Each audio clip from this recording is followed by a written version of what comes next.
सबसे पहले आप यहाँ आए, गर्मी के समय आए, इसके लिए बहुत बहुत धन्यवाद। ये सिर्फ एक भाषण नहीं है, ये आपके और हमारे बीच में डिस्कशन है। आपकी मन की बात सुनने आया हूँ, मैं आपकी बात सुनना चाहता हूँ। Hello, good evening, sir. नमस्कार। There is a lot of defaming you in the society, and after all this is going on, still you have been walking from Kashmir to Kanyakumari gracefully.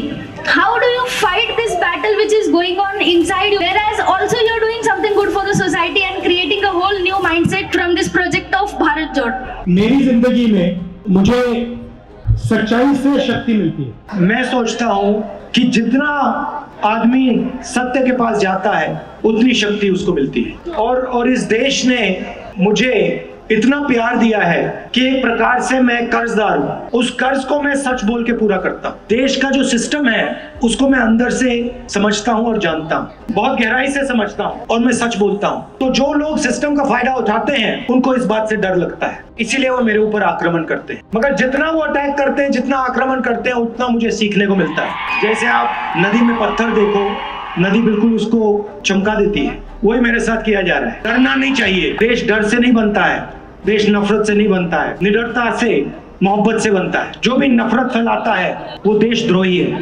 ಇಂಡಸ್ಟ್ರಿಗಳು ದೊಡ್ಡ ದೊಡ್ಡ ನಗರಗಳಲ್ಲಿ ಮಾತ್ರ ಸ್ಥಾಪನೆ ಆಗ್ತಾ ಇದೆ, rural ಏರಿಯಾಗಳಲ್ಲಿ ಏನು ಸ್ಥಾಪನೆ ಆಗ್ತಾ ಇಲ್ಲ. ಸೊ ಇಲ್ಲಿ ಎಜುಕೇಶನ್ ಕಂಪ್ಲೀಟ್ ಮಾಡಿ ನಾವು ಜಾಬ್ ಆಪರ್ಚುನಿಟಿ ಅಂತ ಬೇರೆ ಊರುಗಳಿಗೆ ಶಿಫ್ಟ್ ಆಗಬೇಕಾಗುತ್ತೆ. So what is your vision and suggestion to the Congress government to stop this migration? If you look at any nation that is successful, you will find that industry is actually built on top of agriculture. I don't just mean agricultural production. I mean agricultural production plus the system to turn that agricultural production into products. The system that brings the product to your homes. Storage systems, transportation system, the whole structure that transforms agriculture. And on top of that structure, you can create millions of jobs in the rural area. So for example, if farmers are growing tomatoes, have the tomato ketchup plant right near the farmers where they're growing tomatoes. So the answer to creating rural jobs is building rural infrastructure and successful agriculture. And at the heart of creating rural jobs, you have to respect the farmer and the labor. For example, if you have a farmer who is growing tomatoes, the bank should lend him the money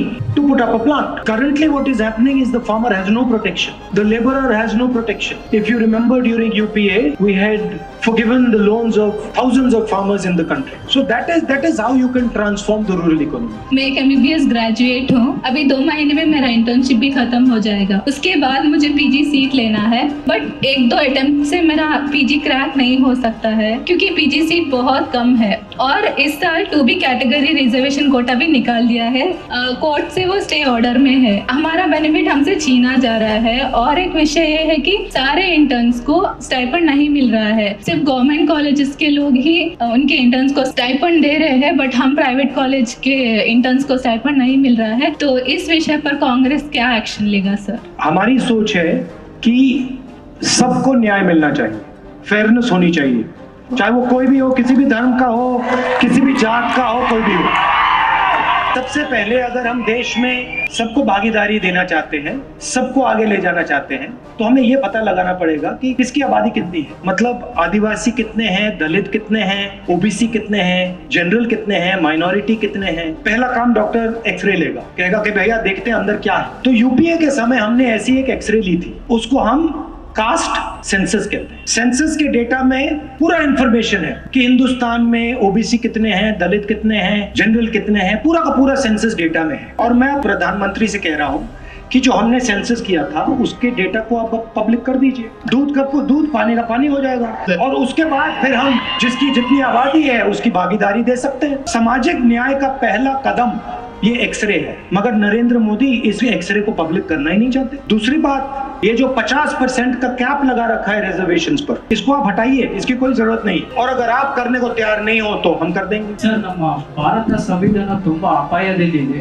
ಯಾಕಂದ್ರೆ BJP ಸಂಸದರಾದ ಅನಂತ್ ಕುಮಾರ್ ಅವರು ನಮ್ಮ ಭಾರತ ಸಂವಿಧಾನವನ್ನು ಬದಲಿಸಬೇಕು ಅಂತ ಹೇಳ್ತಾರೆ. ನಾವು ಭಾರತೀಯ ಯುವ ಪ್ರಜೆಗಳಾಗಿ ಇದನ್ನ ಹೇಗೆ ರಕ್ಷಿಸಬೇಕು ಹಾಗೂ ನಮ್ಮ ಪಾತ್ರವೇನು ಸರ್?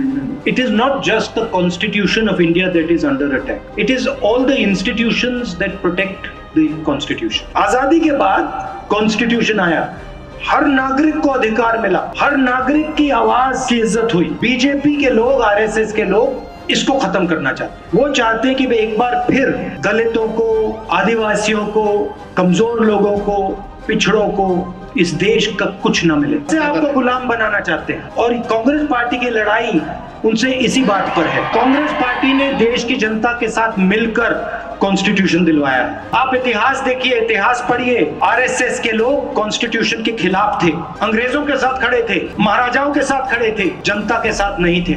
और आज भी वो आपके साथ नहीं खड़े हैं, हिंदुस्तान के अरबपतियों के साथ खड़े हैं। और धर्म का ये बहाना बनाते हैं, ये सिर्फ सत्ता चाहते हैं और ये सत्ता के लिए कुछ भी कर देंगे। कांग्रेस पार्टी और देश की जनता कॉन्स्टिट्यूशन को कभी रद्द नहीं होने देगी। The population is growing day by day, and because of that, everybody are saying that it is a demographic advantage. But in Karnataka, we are not having any opportunities regarding this. So, what is your suggestion, and what do you think about this? When the Congress party gave a vision for Karnataka scaled some heights.